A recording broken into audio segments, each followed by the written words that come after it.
성취될 하나님의 말씀은 로마서 4장 16절에서 25절까지 말씀입니다. 로마서 4장 16절에서 25절까지 말씀을 제가 봉독해 드리도록 하겠습니다. 그러므로 상속자가 되는 그것이 은혜에 속하기 위하여 믿음으로 되나니 이는 그 약속을 그 모든 후손에게 굳게 하려 하심이라. 율법에 속한 자에게뿐만 아니라 아브라함의 믿음에 속한 자에게도 그러하니 아브라함은 우리 모든 사람의 조상이라. 기록된 바 내가 너를 많은 민족의 조상으로 세웠다 하심과 같으니 그가 믿는 바 하나님은 죽은 자를 살리시며 없는 것을 있는 것으로 부르시는 이시니라. 아브라함이 바랄 수 없는 중에 바라고 믿었으니 이는 내 후손이 이 같으리라 하신 말씀대로 많은 민족의 조상이 되게 하려 하심이라. 그가 100세나 되어 자기 몸이 죽은 것 같고 사라의 태가 죽은 것 같음을 알고도 믿음이 약하여지지 아니하고 믿음이 없어 하나님의 약속을 의심하지 않고 믿음으로 견고하여져서 하나님께 영광을 돌리며 약속하신 그것을 또한 능히 이루실 줄을 확신하였으니 그러므로 그것이 그에게 의로 여겨졌느니라. 그에게 의로 여겨졌다 기록된 것은 아브라함만 위한 것이 아니요 의로 여기심을 받은 우리도 위함이니 곧 예수 우리 주를 죽은 자 가운데서 살리신 이를 믿는 자니라. 예수는 우리가 범죄한 것 때문에 내줌이 되고 또한 우리를 의롭다 하시기 위하여 살아나셨느니라. 아멘. 이 시간 많은 민족의 조상이라는 제목으로 일본 오카야마 하나교회를 섬기고 계시는 우리 정성호 목사님 나오셔서 말씀 증거해 주시겠습니다. 자, 반갑습니다. 오카야마 이만 일본 120만 세계 1천만 제자를 찾고 양육하고 파송하는 일본 오카야마 하나교회 정성웅 목사입니다. 벌써 많은 시간이 흘러서 기억되는 것들이 선명하지는 않지만 제가 이곳에서 신앙생활을 할 그때에는 분명히 입구가 제가 서 있는 이곳이었는데 입구가 반대로 되어 있는 것 같고요. 그리고 지금 입구가 강단이었는데 그게 보이지 않는 것이 변화된 부분인 것 같습니다. 그래서 저는 대교회 사람이고 지금 여러분은 예일교회 분들이 아닌가 이렇게 생각을 합니다. 이곳에서 신앙생활을 하고 또 복음 듣고 또 전도의 훈련을 받아가면서 여러 가지 일들이 있었지만 제 마음속에는 한 가지 서운하는 것이 있었습니다. 그것은 정말 전도를 잘 하고 싶었고 많은 사람에게 전도할 수 있는 사람이 되는 것이었습니다. 그것을 위하여 예배하는 일에 충실하였던 것 같고 또 기도하고 또 전도하는 현장에 아무것도 알지 못하지만 따라 나섰고 함께 하였던 것을 기억합니다.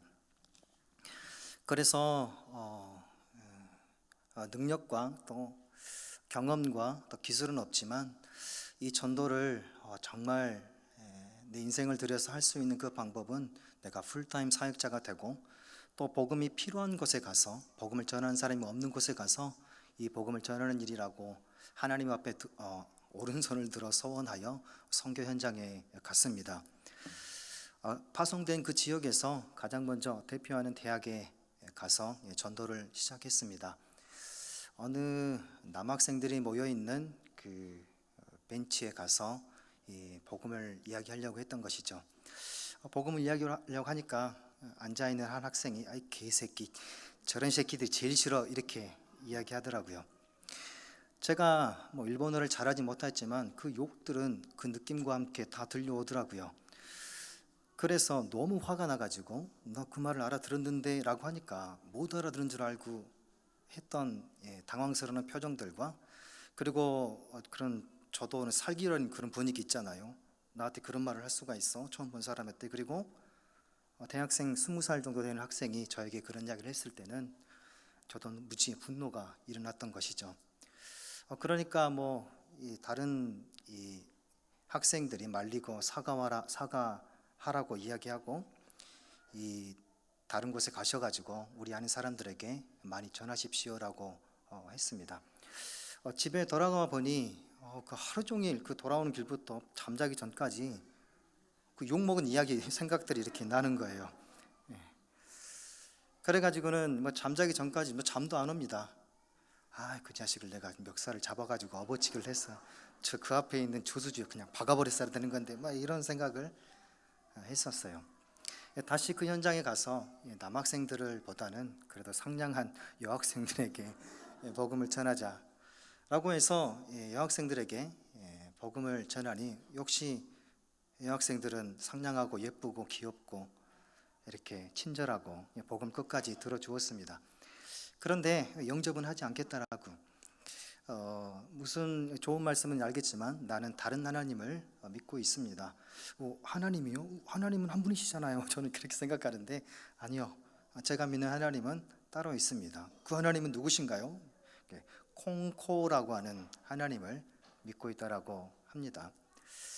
그래서 그 콩코의 하나님 그 성전이 있는 곳에 제가 가보았습니다. 저희 집에서 멀지 않은 곳에 있었는데 그 성전이 뭐 우리 예일교회 한 10배는 될까요? 그리고 부지는 뭐 몇만 평이더라고요. 날마다 콩코의 하나님을 믿는 분들이 오셔가지고 기도하고 왔다 갔다 하고 박물관이며 그 메시지를 정집해 놓은 도서관이며 다 있더라고요. 기도가 될 만큼 하나님을 만나고 싶을 만큼 그런 분위기였습니다. 그래서 이제 제가 저희 교회에 돌아왔는데 저희 교회는 굉장히 작고 냄새도 나고 저희 교회 1층이 라면집인데 라면집에 라면이 맛있던지 이제 쥐들이 살고 있습니다. 그래서 교회에 쥐가 나오기도 하고 그래요. 어느 때는 뭐 제가 교회에 들어오면 쥐들이 저를 반겨줄 때가 있습니다. 꼬리를 이렇게 꼬리를 흔들면서 목사님 어서 오세요 이렇게 화가 나가지고 제가 의자를 이렇게 던진 적이 있어요. 그리고 또 한 사역을 하였을 때는 젊은 30대 여성분이었는데 교회에서 치유사역도 하고 말씀의 흐름을 전달하기도 하고 그리고 성심을 다해서 그렇게 사역을 하는데 정말 조용한 그런 자매예요. 그런데 돌아가면 문자가 오는데 그 문자의 내용은 너를 죽여버릴 거야, 너를 저주해, 너네 교회와 그리고 너네 가정에 뭐 화재를 내버릴 거야, 나는 하나님 같은 거 안 믿어, 이런 문자가 와요. 무슨 일일까? 다시 사역을 할 때는 순한 양처럼 그렇게 말씀을 듣고 집에 돌아가면 폭력적인 한 남성이 저에게 문자를 보내는 것 같아요. 죽여버리겠다고, 하나님 같은 거 절대 안 믿는다라고. 알고 봤더니 이 해리성 정신장애라고 하죠. 인격이 여러 개 있는 한 자매였던 거예요. 그러니까 다른 사람이 저에게 연락이 오는 거죠. 복음을 듣지 못하게 하는 그런 것들도 있고.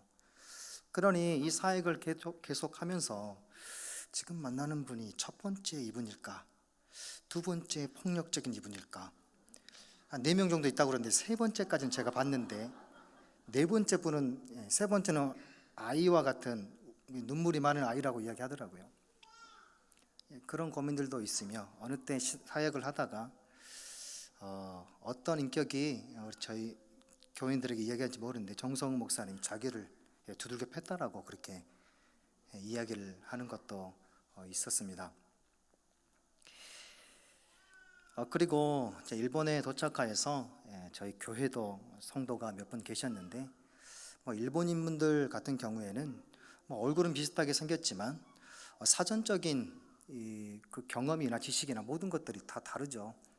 말이 통하는 것처럼 보이지만 같은 단어를 공유하고 있지만 그 공유하고 있는 단어 이면에 있는 모든 내용들은 너무 다르기 때문에 사실은 대화가 통하지 않고, 또 일본인 같은 경우는 일본인이라고 하는 것이 하나님입니다. 그래서 예수를 믿는다 하더라도 하나님 이전에 일본인이라고 하는 것이 먼저인 것이죠. 그래서 크리스찬 제페니스가 아니라 제페니스 크리스찬이요, 일본인 크리스찬인 거예요. 일본인이 먼저인 겁니다. 그러니 가장 어려운 부분이 그 일본인이라고 하는, 여러분 일본 음식을 화식이라고 하죠. 그 화자, 그 자가 일본 화인데 그게 일본의 일본인이라고 하는 하나님이에요. 그러니 이 제일 가장 안 되는 부분이 이제 복음, 그리스도의 복음이 잘 들어가지 않는다는 것입니다.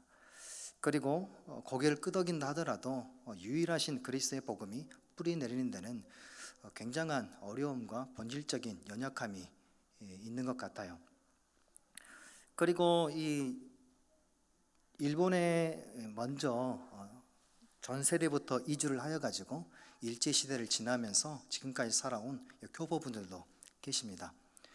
그래서 대화를 하면 말은 통하지만 한국인은 아닌 것 같아요. 그리고 일본인도 아니고 말은 통하지만 두 국적이 아니면서 이분은 조선 사람인 것 같아요. 조선 사람. 이런 분들이 조선 사람이셨구나라는 게 있죠. 그래서 알 수 없습니다.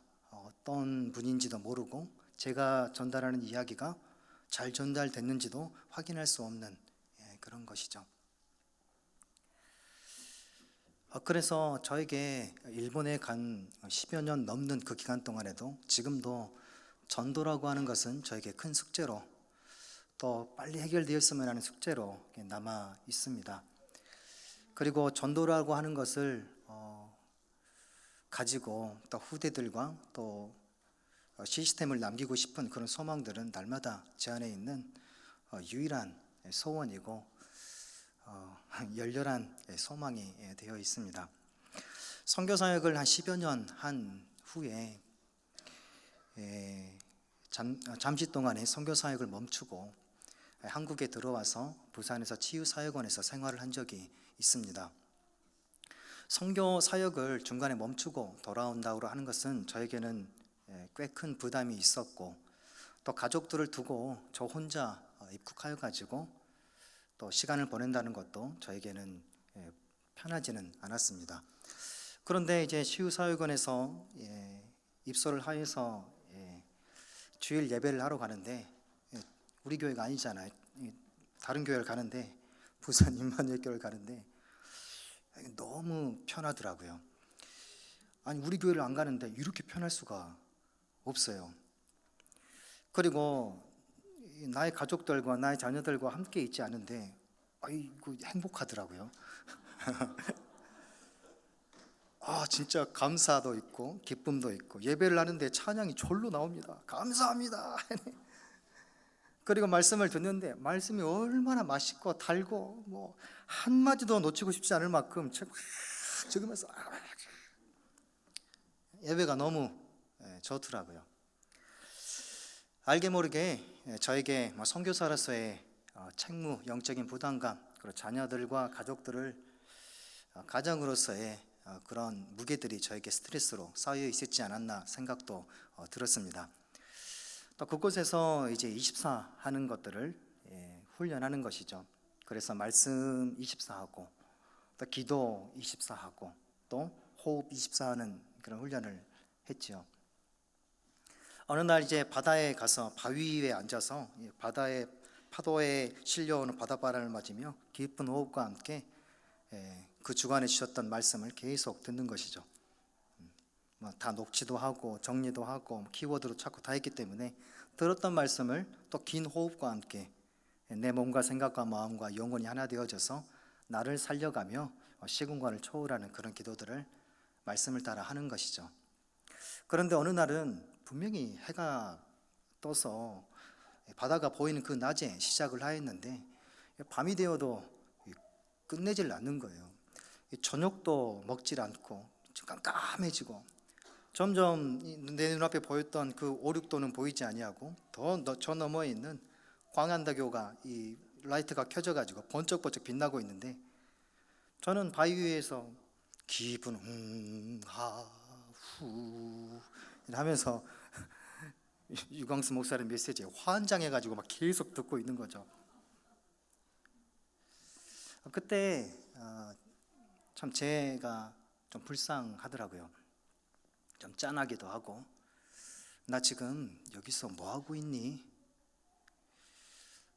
한 번도 와보지도 않은 부산 그리고 5, 6도 5, 6도라고 하면 뭐 5, 6도 지나가는 연락선마다 그 노래에 나오는 그 5, 6도잖아요. 연락선도 보이고 이곳에 앉아가지고 지금 호흡하면서 말씀을 듣고 있는 제 처지가, 그리고 저기 광안대교와 저 해운대가 보이는 그곳에는 많은 사람들이 편안하게 자기 자유롭게 하고 싶은 거 하면서 이렇게 있는데, 나는 여기에 묶여가지고 무슨 위배에 온 것도 아니고 바위에 앉아가지고는 후 이렇게 하고 있는 나 자신이 불쌍하더라고요. 그래서 이 과거의 생각들을 많이 했습니다. 내가 정말 과거에 광주 예일교회만 가지 않았더라면, 그게 연결돼 가지고 이 바위 위에 나 혼자 춥게 이게 있지 않았을까. 여러분, 제가 심각한 얘기를 하기 때문에 너무 대놓게 웃지는 마세요. 내가 우리 예일교회 담임 목사님 막내 동생을 고등학교 때 만나지 않았더라면, 그 친구와 친하지 않았더라면 내가 지금 이 상태로 이 바위 위에 앉아가지고 깜깜한데 저녁도 못 먹고 뭘 해보겠다라고 지금 이곳에 있지 않았을 거 아닌가. 참 비참하더라고요. 여러 가지, 교회뿐만 아니라 어머니 아버지도 생각나고, 그리고 내가 과거에 선택하였던 것들, 만났던 사람들, 사건들, 이런 부분이 그때 그런 것들이 아니었더라면 내가 지금 이 자리에 있지 않았을 텐데. 서쪽으로 가면 우리 집도 있고, 서쪽으로 조금만 가면 내가 살아왔던 그런 광주도 있는데 내가 가지를 못하는구나. 그리고 나는 이 일이 끝나면 또 이 바다를 넘어서 일본에 가야 되는데, 금방 이야기했던 전도에 관한 그런 어려움들, 그곳에 나는 또 가야 되는구나. 짠하더라고요, 정말로. 그런데 워낙 말씀을 24하고 있으니 그때 주셨던 강단의 말씀이 자꾸 내 안에서 작동을 하는 것입니다. 그때 주셨던 말씀이 창세기 12장 아브라함을 하나님께서 부르신 그 말씀이었어요. 너는 본토 친척 아비 집을 떠나 내가 네게 지시할 땅으로 가라. 내가 너를 복을 삼을 거야. 너는 복이야. 내가 너를 축복한 자를 축복하고 너를 저주한 자를 내가 저주할 거야. 거의 아브라함을 하나님 수준으로 격상하시고 축복하시는 것이죠. 그리고 너와 너의 후손을 통하여서 천하 만민이 복을 얻게 될 거야. 그 말씀이 작동을 하는 것입니다. 정말 하나님께서 이 아브라함을 부르신 그 말씀이 오늘 나에게 주신 말씀이라면, 시 공간을 초월하시는 그 말씀에 오늘의 그 말씀으로 내게 주신 말씀이라면, 나를 하나님께서 부르시고 일방적인 선택과 은혜와 그리고 일방적인 언약을 맺으셔가지고 나를 부르셔서 지시한 땅으로 가게 하시고, 나를 복 삼으시고 복의 근원 삼으시고 나와 나의 후손을 통하여서 천하 만민이 구원을 얻게 되어지고, 나라고 하는 한 사람의 인생이 정말 하나님께서 축복하시고 하나님께서 막으시고 함께 하시는 그런 인생이 맞다라고 한다면, 진짜 내 인생은 하나님이 함께 하시는 대단한 인생이 아닌가? 하나님께서 아브라함과 함께 하셔가지고 하나하나 인도해 가시는 그런 과정 가운데, 마찬가지로 과거에 나는 불쌍하게 여기지는 그런 과거에 하나님이 나와 함께 하셨구나. 내가 나의 부모를 만나고, 내가 교회를 만나고, 친구를 만나고, 목회자를 만나고, 또 인도함을 받아가는 모든 과정 속에 내가 잘했구나, 못했구나, 안타깝구나 라고 하는 내 생각 그 이면에 하나님은 나와 함께 하셨구나. 그렇다면 나의 과거는 하나님이 함께 하신 과거구나.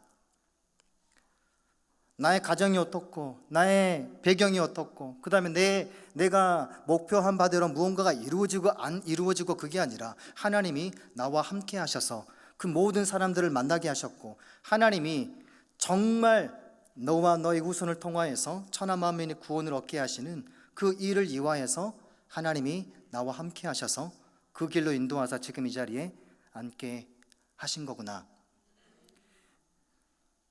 그러니까 말씀이 이렇게 움직여서 내 생각을 치유하시더라고요. 지금 제가 제 과거를 말씀드렸듯 과거라고 하는 녀석은 지나가 버린 일이지만, 존재하지 않지만, 물건도 아니고 형체도 아니지만 지금 우리와 함께하면서 우리의 생각과 마음을 장악하고, 또 어느 때는 우리의 인생을 송두리째로 무너뜨리고 바닥으로 가게 하는 능력이 있죠. 그런데 대부분이 그렇습니다. 하나님이 함께 하셨던 것을 빼고 나의 과거인 것이죠.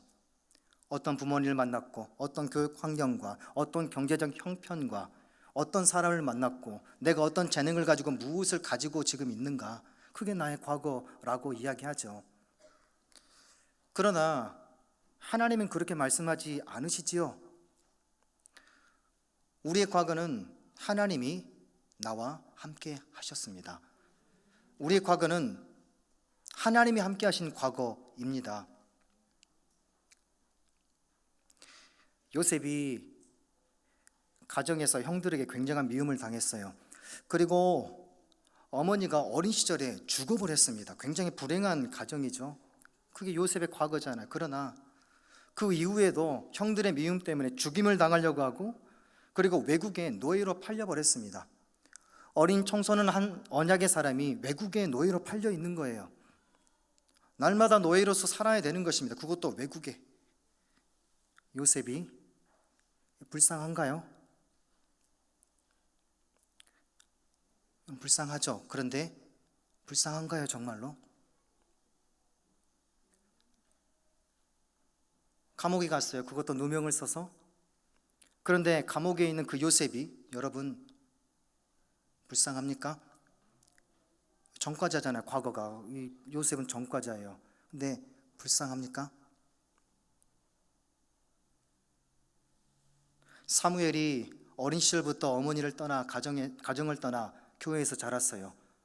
그것도 영적인 메시지가 완전히 사라져버린, 이상이 사라져버린 그 교회에서 어릴 때부터 언약교회에서 자랐어요. 불쌍합니까? 다윗이 자기 상인에게 쫓겨다녔어요. 미치광이가 되어져 가지고 군대를 이끌고 어떻게 하면 다윗을 죽이려고 광야를 막 뒤졌어요. 다윗이 광야에서 여호와는 나의 목자시니 내게 부족함이 없으리로다. 그가 나를 푸른 초장에 누이시며 쉴만한 물가로 인도하시는도다. 고백은 아름답지만 여러분 불쌍한가요? 다윗 왕의 과거 불쌍합니까? 아니죠. 다윗은 하나님이 함께 하신 과거죠. 여러분, 우리의 과거는 하나님이 함께 하신 게, 또 내가 무엇을 행하였다라기보다는 우리의 과거는 하나님이 우리를 위하여서 행하신 그것이 바로 우리의 과거입니다.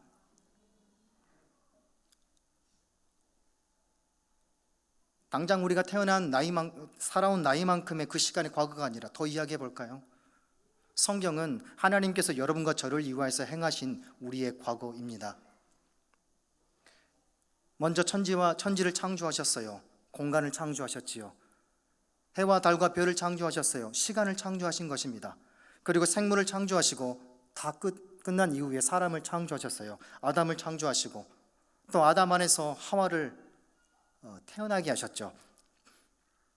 그리고 하나님의 형상으로 영적인 존재로 만드셨어요.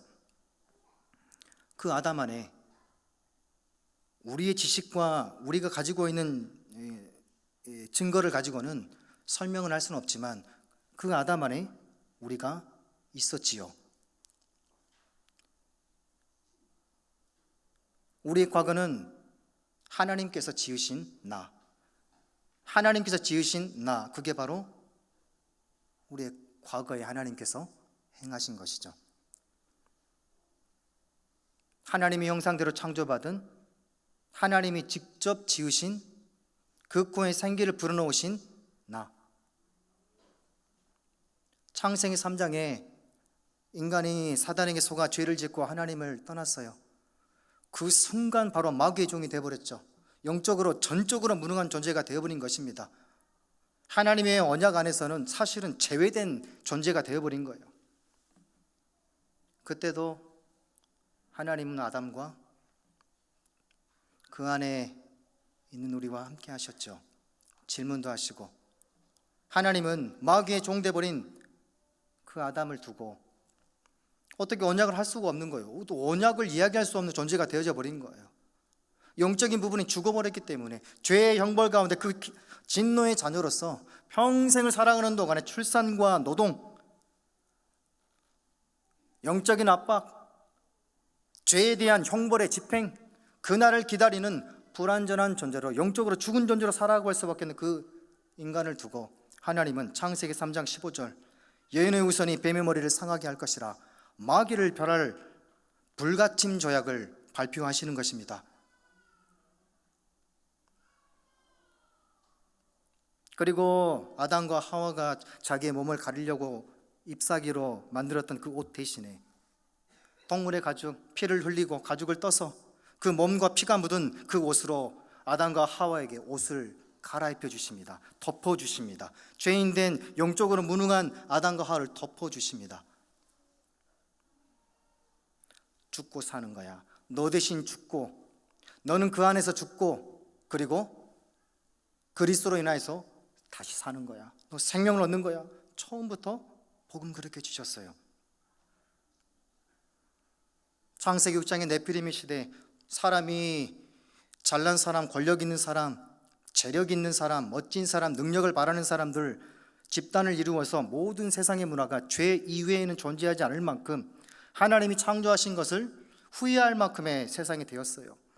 큰 비와 홍수의 재앙이 다가오고 있는데 하나님은 그때 노아를 부르시고 노아와 함께 하시고 방주를 지으라. 재앙으로 다 죽는데 방주를 지으라. 너와 너의 가족이 그 속에 들어가면 구원을 얻으리라. 하나님은 방주 대신 그리스도 예수를 그림자로서 구약 때부터 우리를 위하여서 행하셨던 것이죠.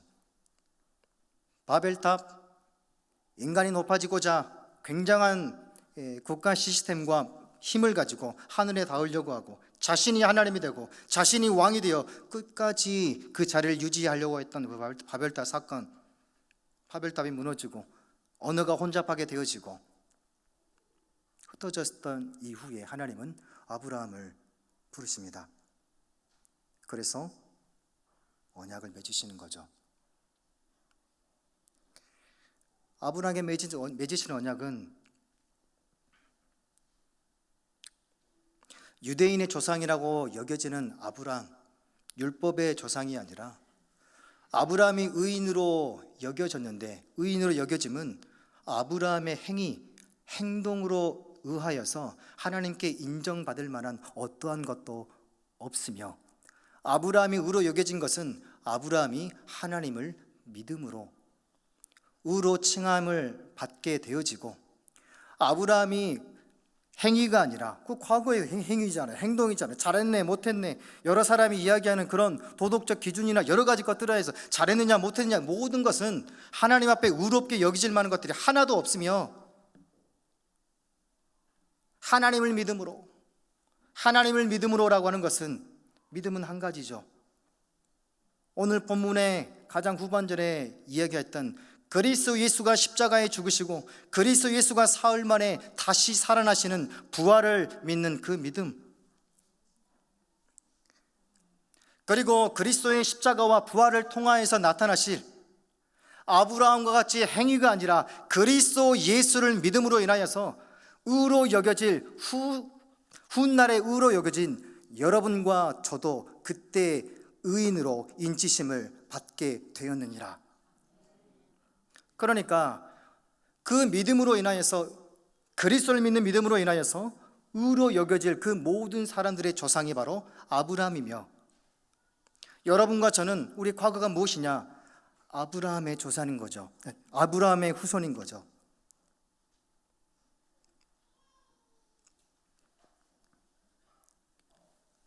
일을 하고 급료를 받는 것은 그거는 보상이라고 하며, 일을 하지 않았는데 급료를 받는 것은 은혜라고 하는 것이다. 경건한 자를 위하여서 죽는 사람은 소수가 있을 가능성이 있으나 경건하지 않은 자를 위하여서 죽는 사람은 없느니라. 다윗이 이야기하기를 범법을 행하였는데, 불법을 행하였는데 그 불법을 가리움을 당하는 사람은 복이 있는 것이야. 행복은 무엇이냐? 죄를 범하였는데, 경건하지 않은 사람인데, 아담과 함께 그 안에서 하나님을 대항하고 사단에게 속고, 오히려 속는 것이 아니라 기쁨으로 스스로 세상의 문화 속에 자기 몸을 던지며 세상의 조류 속에서 스스로 그곳에 가려고 하는 진노의 자녀였던 우리에게 행위로는 어떠한 것도 하나님 앞에 우려 여길 만한 것이 없으며, 아브라함 이후에 율법이라는 것을 주셔가지고 율법의 법전 안에 어느 누구도 그 율법을 벗어날 수 없는, 모두 다 사형, 영원한 지옥, 형벌.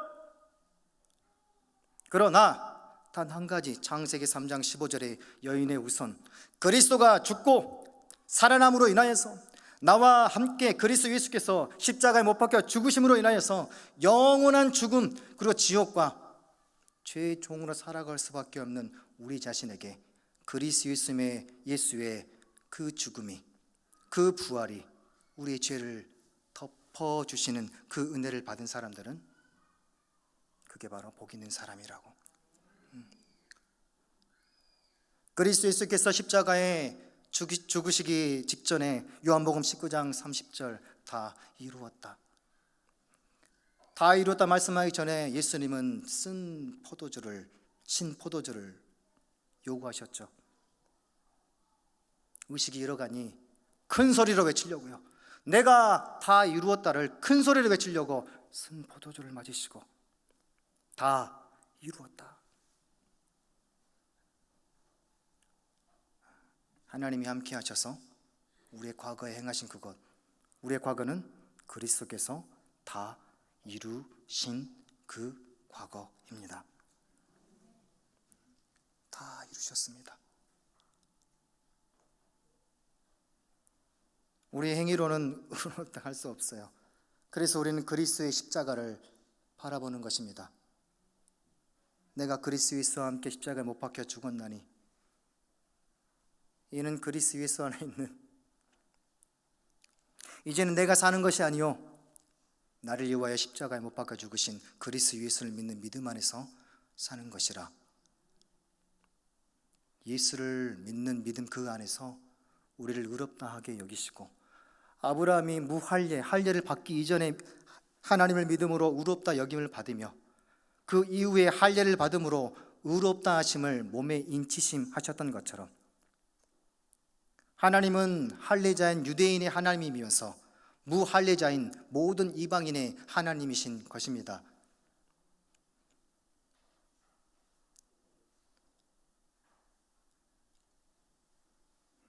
그러니 제가 일본에서 봤는데, 한국의 하나님이시면서 일본의 하나님이시다, 이건 아멘 안 하시잖아요. 유대인의 하나님이시면서 이방인의 하나님이시라. 예수를 그리스도로 고백하고 그 믿음으로 의로 인치심 받은 모든 이방인의 하나님이시라. 그게 우리의 과거입니다. 부족함이 없는 하나님의 자녀, 그리스도 예수의 십자가 부활로 인하여서 과거에 고발당하여 죄의 재판관 앞에 서야 했던 우리 영적인 상태, 그 사람은 그리스도 예수와 함께 십자가에 죽고, 그러니까 죽었으니 형벌을 그리스도께서 대가를 치르셨으니 고발할 수 있는 대상이 사라진 것이죠.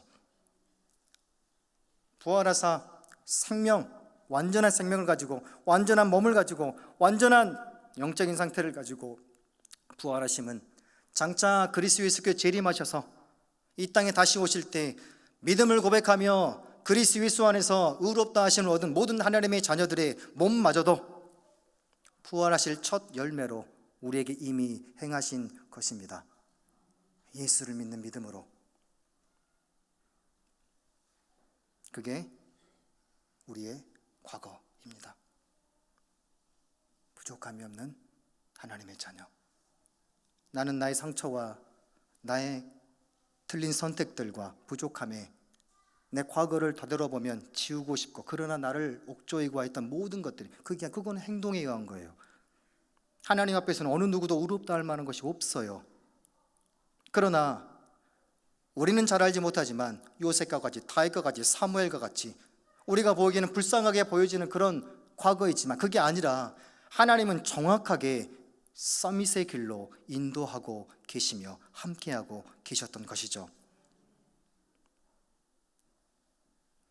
그러면 우리의 오늘은 무엇일까요? 우리 과거를 두고 우리 오늘은 위드 임마누엘 원네스, 하나님이 지금 우리와 나와 교회와 모든 것과 함께하고 계시는 것, 그게 우리의 오늘입니다. 하나님이 지금 나와 함께 하시면서 지금 하시는 것, 나와 함께 하시면서, 우리 특별히 교회와 함께 하시면서, 그리고 모든 것과 함께 하시면서 하시는 그 일, 그게 바로 오늘이지요.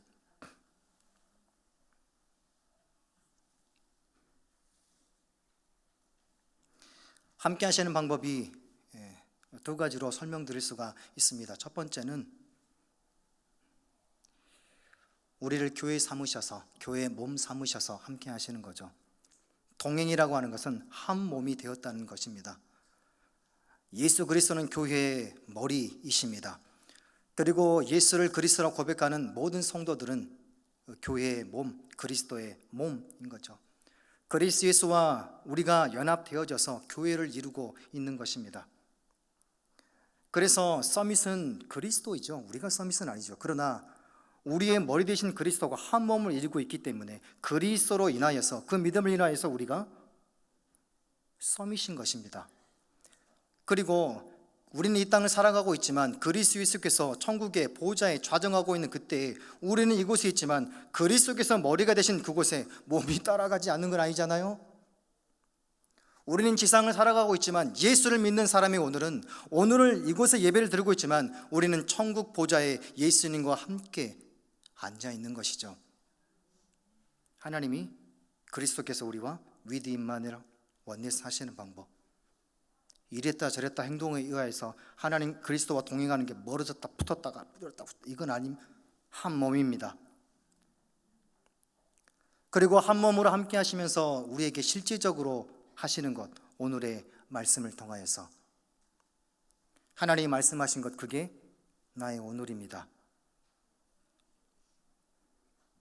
하나님이 말씀하시는 게 나의 오늘이에요. 하나님이 말씀하신 바대로 되는 것이며 우리는 말씀에 의하여서 구원 얻고 하나님의 자녀가 돼서 이 자리에 왔고 말씀대로 되어질 것이기에 우리는 하나님이 지금 하시는 그 말씀을 믿음으로 나의 오늘을 보는 것입니다. 제가 한 사역을 하였는데 결혼을 2번 하셨어요. 그래서 그 집에 가서 새로운 남편분하고 예배를 드렸습니다. 두 번째니까 마지막이라 생각하고 잘 살아보세요, 이렇게 했는데 감사합니다. 네, 3번째 하셨어요. 그래서 목사님 저희 집에 오셔가지고 축복해 주세요. 같이요. 무슨 말을 할까요? 저는 3번째이기 때문에 자기 자신이 너무 사랑하는 사람하고 살고 싶어서 어쩔 수 없는 선택을 하였다라고. 그래서 저는 너무 잘생기고 너무 멋지고 굉장한 재력을 가진 분이 아닐까 했는데 정말 그렇지 못한 분이 앉아 계시더라고요. 그분의 오늘, 나의 오늘, 하나님 내게 오늘 주신 그 말씀, 당신은 믿음의 조상입니다.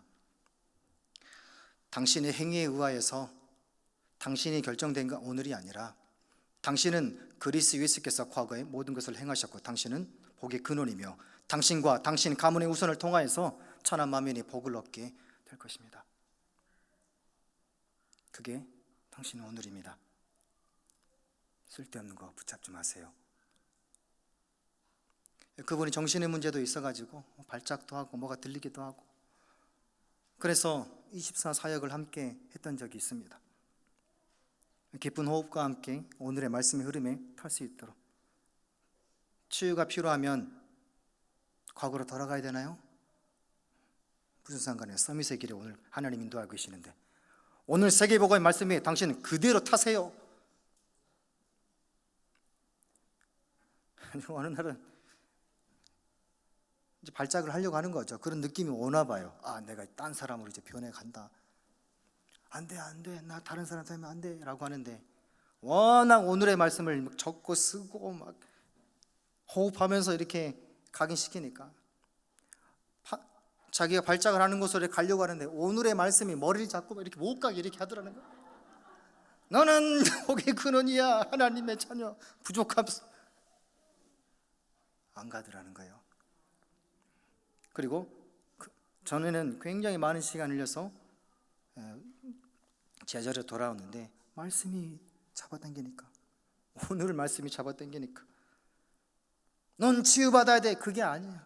오늘 말씀이 잡아당기니까, 너는 치유의 24의 제자야, 지도자야. 말씀대로 될 것이니까. 제 교회에 아기를 낳지 못하는 가정이 있었습니다. 첫 번째 아기는 정말 말씀을 세게 전하면서 렘넌트를 낳을 가문이야 라고 하고서 아기를 몇 대째 못 낳은 그 가문의 한 부부가 복음 가지고 인공수정 그걸 통해 가지고 아이를 하나 낳았어요. 그것도 기적처럼 하나님 언약 붙잡고 시작했으니까, 그 다음에는 이제 말씀의 흐름을 똑같이 오늘의 말씀을 따라 가다 보니까 오직 유일성 재창조.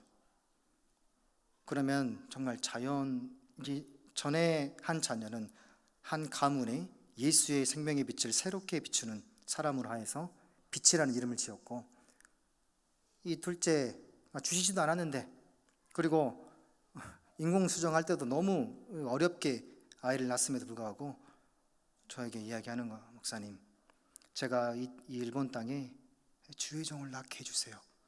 그 언약을 붙잡고 자연 임신할 수 있도록 기도해 주세요. 제가 무엇을 할 수 있을까요? 제가 오늘의 말씀, 당신은 사무엘을 낳을 것입니다. 당신은 한나입니다. 사무엘이 있는 그 시대와 동일하게 지금 이 일본은 영적인 이상을 교회가 다 잃어버렸습니다. 오늘의 말씀, 임신했어요. 아이를 낳았어요. 아이가 교회를 너무 좋아해요. 뱃속에서 교회 이야기만 하도 들어가지고 그런지 모르겠는데, 교회를 너무 좋아하고, 교회 계단도 이렇게 저희 높거든요. 아기가 막 기어가지고 올라옵니다. 교회 음악이 들으면 막 춤을 추고, 메시지를 전하면 제가 위드 하면 위드, 임마누엘, 임마누엘, 원네스, 원네스 따라 제가 축도를 끝내면 아멘 하면서 제가 눈을 턱 뜨면 저 뒤에서 그 꼬맹이가 이렇게 하고 있어요.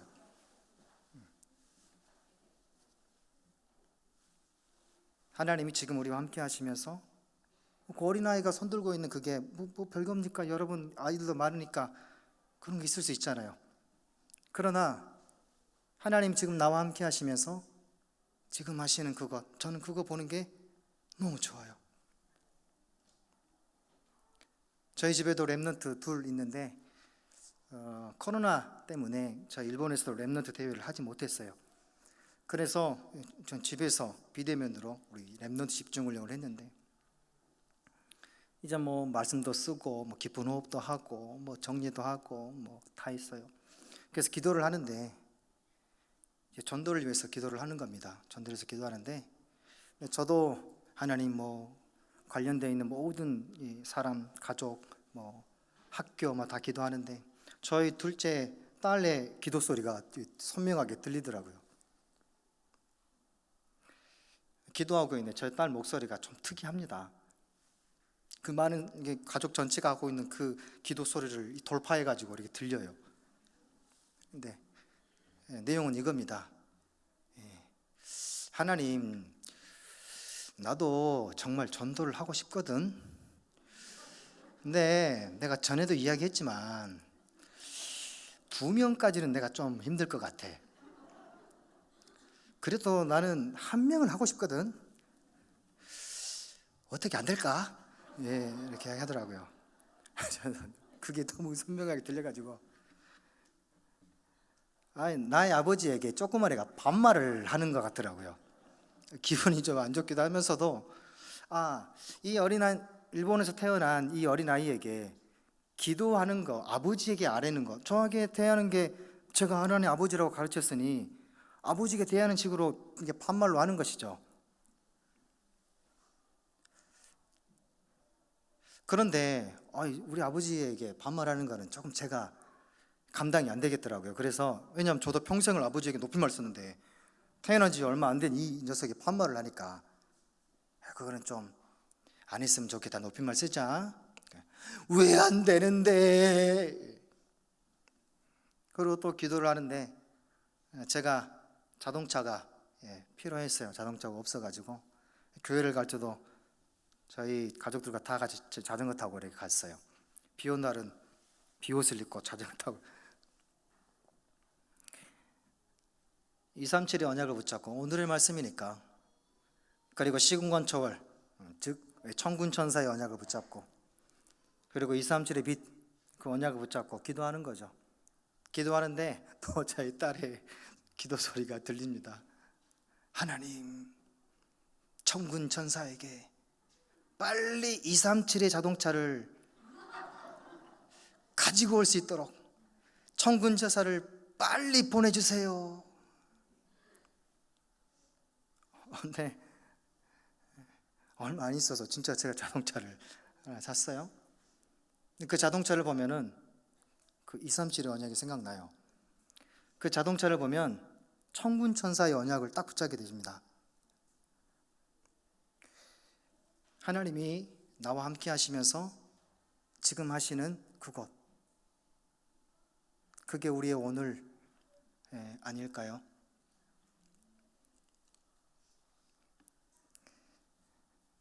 전도는 저에게도 숙제이지만 벌써 몇 년 됐지요. 저희 지역에서 전도 캠프를 하다가 어떤 한 자매를 만났어요. 영어를 가르치는 교사였는데 그 자매가 연결되어져 우리 교회에 온 후로 큰 은혜를 받고, 그리고 동생도 오게 돼가지고 한 1년 한 11개월 정도 저희 교회 매주마다 그렇게 신앙생활을 하다가 일본 현장, 그리고 자기의 과거, 오늘, 미래가 정리되어지면서 저와 비슷한 생각을 갖게 된 것이죠. 나 정말 복음 전해야 되는데. 그래서 전도자가 되기로 결심을 하고, 처음에는 저는 장난인 줄 알았어요. 물론 복음 전하는 거 다 이렇게 서원할 수 있지. 그러나 일본에서 그런 서원을 하는 거는 본 적이 없으니 좋은 생각이야 라고 했는데, 본인들은 제가 어떻게 인도를 해달라 이제 그런 거였지요. 저는 근데 이해를 못했어요. 근데 우여곡절 끝에 이야기를 나눈 것 가운데 신학교를 가고자 하고 주의 종으로서 서원을 해가지고 일본을 복음을 전하는 그런 전도자가 되기로. 그래서 지금 대구 하나교에 와가지고 지금 한국어 1년간 배우고 또 이 신학교 입학하여가지고 올해 3학년이 되었습니다.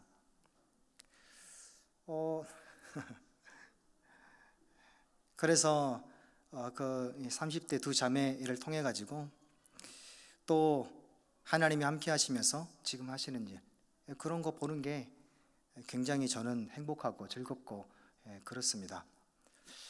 그래서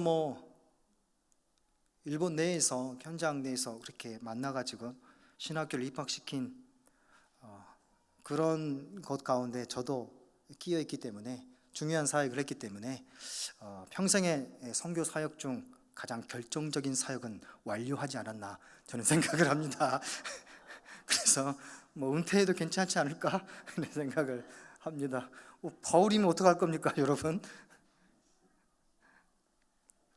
하나님이 지금 우리와 함께 하시면서 지금 하시는 것, 부족함이 있을까요? 하나님이 함께 하시고 지금 행하고 계시는데. 세 번째, 우리의 미래는 무엇일까요? 미래는 하나님이 하실 것, 그게 우리 미래죠. 세계복음화와 영원한 천국의 보장. 하나님이 우리에게 준비하신 응답은, 축복은 세계복음화입니다. 아브라함이 바라지 못할 것을 바라고 하나님을 믿었습니다. 그거는 그림자이지만, 희미하지만 그리스도의 십자가와 부활, 그리고 그 이후에 자기의 자손을 통하여서 천하만민의 복을 얻게 되어지는 세계복음화를 먼 미래이지만 그림자와 같지만 믿었다는 것입니다. 그 안에 여러분과 저도 보았을 것이다. 시 공간을 초월하시는 하나님의 언약은, 아브라함의 언약이 오늘의 우리의 언약이며 시작과 끝이신 하나님의 언약은 언제나 현재 완료입니다. 그러니까 우리에게 말씀을 주셨으면 그 말씀의 응답은 세계복음화. 우리의 호흡 하나도 우리의 미래는 세계복음화.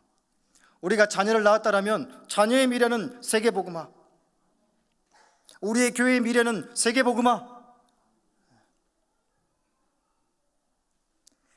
그리고 예수의 부활을 믿는 믿음은 영원한 생명을 소유하게 되었다는 것입니다. 예수님께서 부활하셔가지고 제자들을 만나러 가셨을 때 제자들이 처음에는 알아보지 못했어요. 그러나 부활하신 예수 그리스도를 만난 이후에 무엇입니까? 죽었다 다시 살아나신 그리스도를 만난 이후에 제자들은 믿음이 흔들리지 않았습니다. 죽었다 살리신 하나님이 그리스도를 하나님의 능력으로 부활하게 하신 이후에 그리스도 예수도 비로소 하나님께 하나님의 아들이라 일컬음을 받게 되었습니다. 그게 법입니다. 우리가 그리스도 예수를 믿는 그 부활, 그거는 예수님께서 영원한 생명을 가지고 완전한 상태로 부활하시고 그 첫 열매가 되셔서 우리는 제한된 인생을 살아가는 제한된 지상의 삶을 살아가고 있지만 그와 동시에 영원한 천국에 보장된 영원한 생명을 동시에 소유하고 살아가고 있는 것입니다. 그러니 우리의 미래는 부족함이 있을까요? 영원한 천국이 바로 우리의 미래인데요.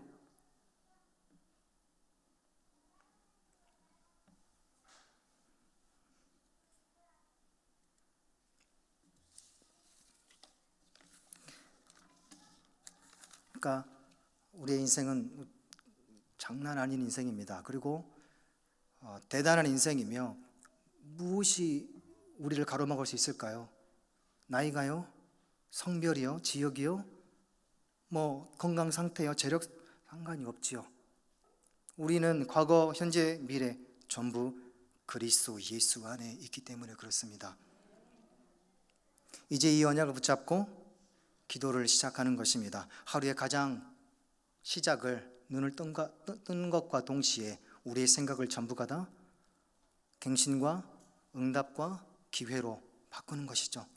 나의 오늘, 그 안에 오늘 신 말씀을 가지고 나의 과거는 여전히 우리를 공격해 오지만 하나님이 함께 하시면서 내게 행하신 일, 그것, 오늘은 with 임마누엘 원네스 하시면서 오늘의 말씀으로 미래는 세계복음화와 영원한 천국의 보장, 그것 가지고 우리의 생각과 마음과 영혼과 몸이 하나 되어 나를 살리며 그리고 24 속으로 들어가는 것입니다. 실제로 그게 나 자신이기 때문에 하나님이 행하신 그것 가지고 완전 해방, 완전 승리, 완전 증인의 응답으로 유일한 응답을 누리시는 그 은혜가 있기를 바랍니다. 저는 기도 제목이 있다고 한다면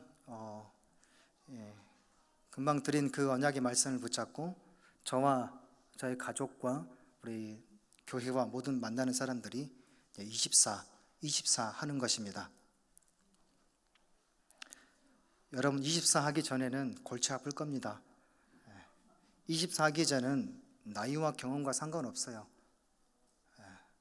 골치 아플 것입니다. 그러니 빨리 그리스도 예수 안에 있는 그것 딱 붙잡고 오늘의 말씀으로 24 하시기 바랍니다.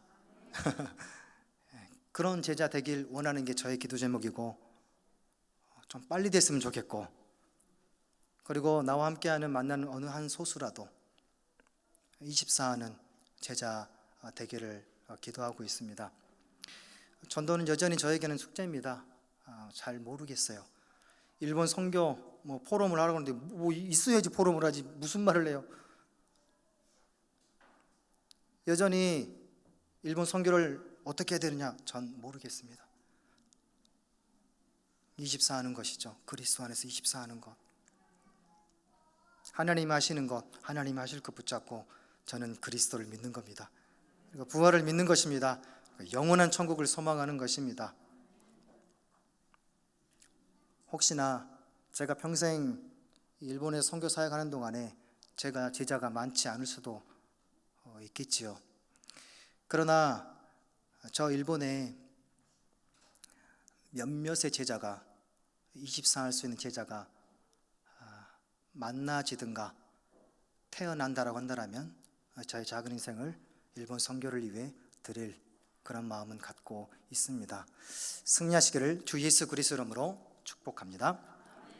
기도하겠습니다. 하나님 감사합니다.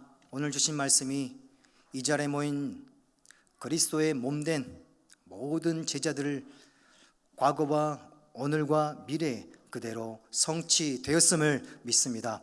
그것 가지고 24하며 승리하는 증인들로 교회로 모든 현장으로 주님이 축복하시고 사용하여 주옵소서. 예수님의 이름으로 기도드리옵나이다. 아멘.